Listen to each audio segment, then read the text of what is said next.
ಜಾಗತಿಕ ರಾಜಕೀಯದಲ್ಲಿ ಯಾವಾಗ ಏನ್ ಬೇಕಾದ್ರೂ ಆಗ್ಬೋದು. ನಿನ್ನೆ ಬದ್ಧ ವೈರಿಗಳಾಗಿದ್ದವರು ಇಂದು ಮಿತ್ರರಾಗಬಹುದು, ಇಂದು ಮಿತ್ರರಾಗಿದ್ದವರು ನಾಳೆ ಯುದ್ಧಕ್ಕೆ ನಿಲ್ಲಬಹುದು.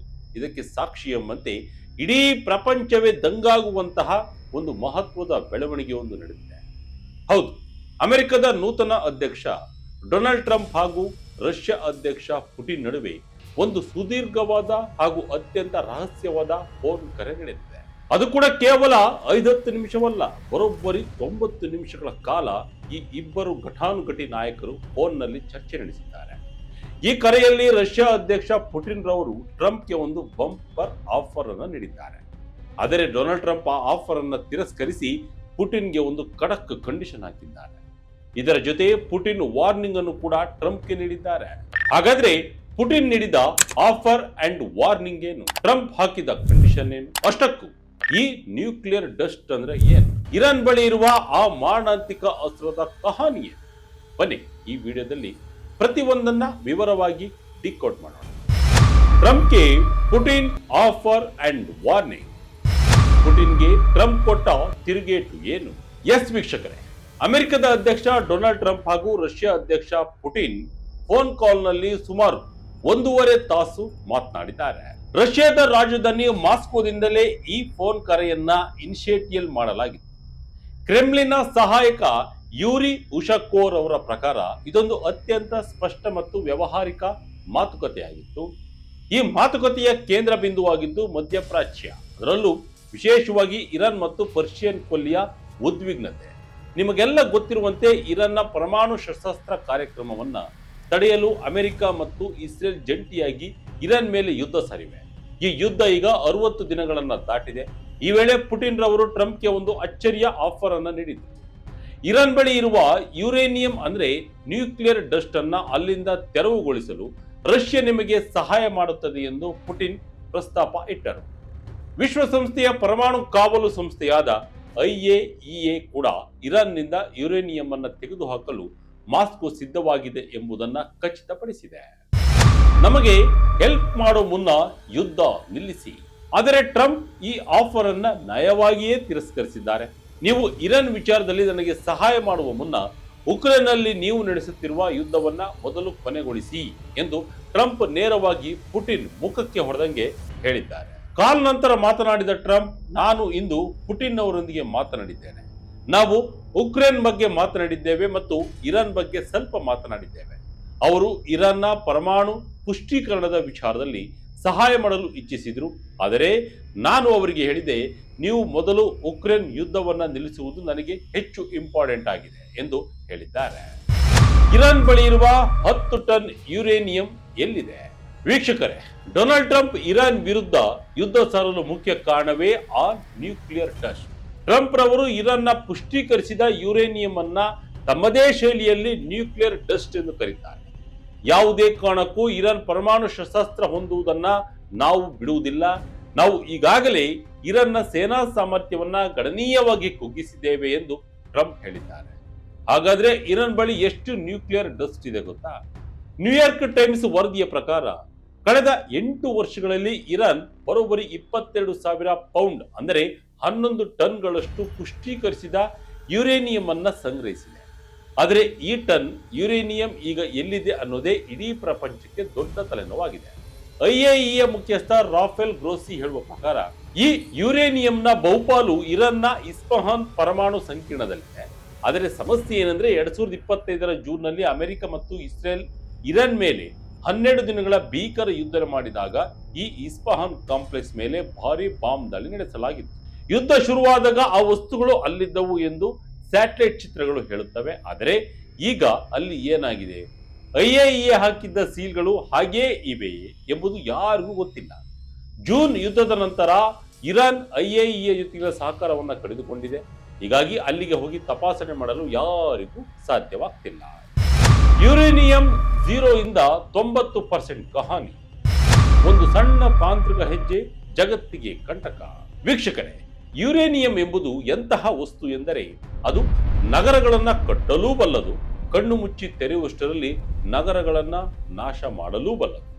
ಕಡಿಮೆ ಸಾಂದ್ರತೆಯಲ್ಲಿ ಇದ್ದಾಗ ಅದನ್ನ ವಿದ್ಯುತ್ ಉತ್ಪಾದನೆಗೆ ಬಳಸಬಹುದು.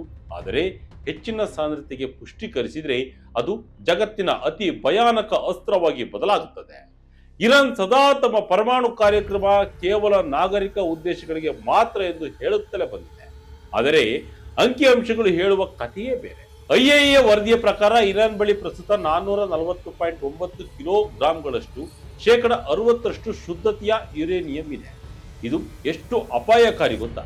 ಶೇಕಡ 90ರಷ್ಟು ಪುಷ್ಟೀಕರಿಸಿದ ಯುರೇನಿಯಂ ಅನ್ನ ವೆಪನ್ ಗ್ರೇಡ್ ಎಂದು ಕರೆಯುತ್ತಾರೆ. ವಿಜ್ಞಾನದ ಪ್ರಕಾರ ಯುರೇನಿಯಂ ಅನ್ನ ಶೇಕಡ 0ಯಿಂದ ಶೇಕಡ 20ಕ್ಕೆ ಪುಷ್ಟೀಕರಿಸುವುದು ಬಹಳ ಕಷ್ಟ.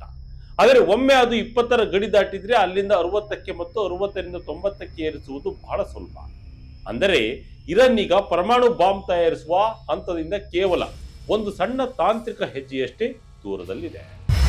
Obama to Trump, Biden to Trump. ಹೇಗೆ ಬೆಳೆಯಿತು ಇರಾನ್ನ ನ್ಯೂಕ್ಲಿಯರ್ ಸಾಮರ್ಥ್ಯ? ಇರಾನ್ ಈ ಆಟ ಶುರು ಮಾಡಿದ್ದು 2006ರಲ್ಲಿ. ಕೈಗಾರಿಕಾ ಮಟ್ಟದಲ್ಲಿ ಯುರೇನಿಯಂ ಪುಷ್ಟೀಕರಣವನ್ನ ಆರಂಭಿಸಿದ ಇರಾನ್ 2010ರ ಹೊತ್ತಿಗೆ ಶೇಕಡ 20ರಷ್ಟು ಪುಷ್ಟೀಕರಣ ಮಾಡುವುದಾಗಿ ಘೋಷಿಸಿತು. ಇದು ಇಡೀ ಪ್ರಪಂಚವನ್ನ ಬೆಚ್ಚಿ ಬೀಳಿಸಿತ್ತು. ಯಾಕೆಂದ್ರೆ ಶೇಕಡ 20ರಷ್ಟು ಶುದ್ಧತೆ ಎಂದರೆ ಅದು ಪರಮಾಣು ಬಾಂಬ್ ತಯಾರಿಯ ಶೇಕಡ 80ರಷ್ಟು ದಾರಿ ಕ್ರಮಿಸಿದಂತೆ ಲೆಕ್ಕ. ಆಗ ಎಚ್ಚೆತ್ತುಕೊಂಡ ಅಮೆರಿಕದ ಒಬಾಮಾ ಆಡಳಿತ 2015ರಲ್ಲಿ ಇರಾನ್ ಜೊತೆ ಒಂದು ಐತಿಹಾಸಿಕ ಒಪ್ಪಂದ ಮಾಡಿಕೊಂಡಿತ್ತು. ಈ ಒಪ್ಪಂದದ ಪ್ರಕಾರ ಇರಾನ್ ತನ್ನ ಯುರೇನಿಯಂ ಶುದ್ಧತೆಯನ್ನು ಶೇಕಡ 3.67ಕ್ಕೆ ಸೀಮಿತಗೊಳಿಸಬೇಕು ಮತ್ತು ತನ್ನ ಬಳಿ ಕೇವಲ 660 ಪೌಂಡ್ಗಿಂತ ಕಡಿಮೆ ಯುರೇನಿಯಂ ಮಾತ್ರ ಇಟ್ಕೊಳ್ಬೇಕು ಎಂದು ಷರತ್ತು ವಿಧಿಸಿತು. ಇದು 15 ವರ್ಷಗಳ ಒಪ್ಪಂದವಾಗಿತ್ತು. 2018ರ ಹೊತ್ತಿಗೆ ಇರಾನ್ ಬಳಿ ಒಂದು ಬಾಂಬ್ ಮಾಡುವಷ್ಟು ಯುರೇನಿಯಂ ಕೂಡ ಇರಲಿಲ್ಲ. ಆದರೆ ಮೊದಲ ಬಾರಿಗೆ ಅಧ್ಯಕ್ಷರಾದ ಡೊನಾಲ್ಡ್ ಟ್ರಂಪ್ 2018ರಲ್ಲಿ ಈ ಒಪ್ಪಂದದಿಂದ ಅಮೆರಿಕವನ್ನ ಹೊರತಂದು ಒಪ್ಪಂದ ಮುರಿದು ಬಿದ್ದ ತಕ್ಷಣ ಇರಾನ್ ಮತ್ತೆ ತನ್ನ ಪುಷ್ಟೀಕರಣವನ್ನ ವೇಗಗೊಳಿಸಿತು. 2020ರಲ್ಲಿ ಟ್ರಂಪ್ ಅಧಿಕಾರದಿಂದ ಕೆಳಗಿಳಿಯುವ ಹೊತ್ತಿಗೆ ಅದು ಶೇಕಡ 20ಕ್ಕೆ ತಲುಪಿತ್ತು. ನಂತರ ಬಂದ ಜೋ ಬೈಡನ್ ಆಡಳಿತ ಈ ಒಪ್ಪಂದವನ್ನ ಮತ್ತೆ ಜೀವಂತಗೊಳಿಸಲು ಎಷ್ಟೇ ಪ್ರಯತ್ನಿಸಿದ್ರೂ ಕೂಡ ವಿಫಲವಾಯಿತು.